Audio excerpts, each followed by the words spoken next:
Dutangira agafilimi kacu k'uyu munsi batwereka umugore ndetse n'umugabo baryamye ubona ko ari mu masaha ya nijoro. Ubwo muri ako kanya hari undi mukobwa uryamye impande yabo hasi kuri tapi ubona ko ari kubaza wa wundi wari umaze kuryama nimba imubereye cyangwa se ari nziza. Ni uko wa mukobwa wari umaze kuryama ahantu wa mugore yari avuye, nawe agahita amucira isiri rwose amubwira ko imeze neza. Wa mugore muri ako kanya agahita yishima cyane, agahita amubwira ati njyewe rero ndaza kugaruka mu gitondo. Ntibyasize rwose, bagahita batwereka hanze hari umusore wicaye kuri moto ubona ko ategereje umuntu. Muri ako kanya wa mugore wa mugabo agahita rwose yitonze kumbe yaraje kureba uno musore. Nuko uno musore arangije agahita amubaza ati none se kubera icyo watinze? Nuko wa mukobwa muri ako kanya nawe agahita agerageza kubwira umusore impamvu yatinze, amubwira ati ese uzi ukuntu gusohoka hariya mu nzu rwose njyewe biba binkomereye. Nuko wa musore wari umutegereje rwose agahita agerageza kumufata rwose ubona ko umugore aca inyuma wa mugabo we. Nuko arangije agahita amubwira ati twakerewe rero, icara kuri moto tugire vuba vuba tugende. Nuko wa mukobwa agahita amukupa amubwira ati ndaza kuba mwitaba rwose haracyari mu gitondo. Nuko muri ako kanya agahita ahindukira rwose akongera agapfumbata wa mugore we. Arangije agahita amubaza ati none se mwaramutse mukundwa? Nuko umukobwa agahita ashaka ikintu yavuga kuko naramuka avuze umugabo rwose arahita yumva ko atari umugore we. Nuko uwo mukobwa agahita abwira wa mukobwa azabashe kuba yagenda. Ibingibi rwose byo gusimbura uriya mugore yagiye ahita bivamo. Ntibyatinze rwose bagahita batureka mu gitondo bwakeye. Wa rwose wa musore na wa mugore we rwose bameranye neza. Wa mugore we arangije agahita abwira uno musore ati oya rwose vuga gahoro kugira ngo umugabo wanjye utaza kumwicuza akabyumva. Ubwo wa mugabo muri ako kanya agahita amubwira ati rwose vuga gake kugira ngo ataza kubyumva. Muri make ari kubabwira ko rwose byose ibyo bavugaga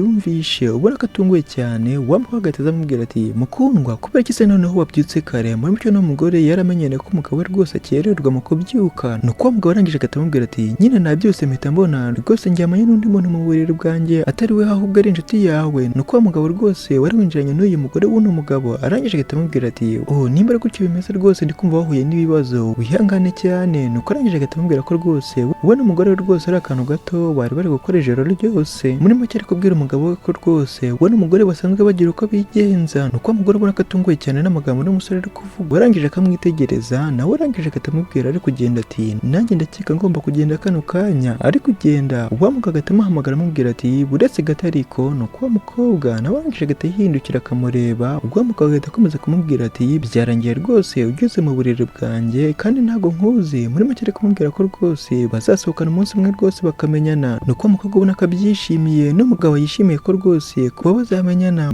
Mukomeze kugira ibihe byiza.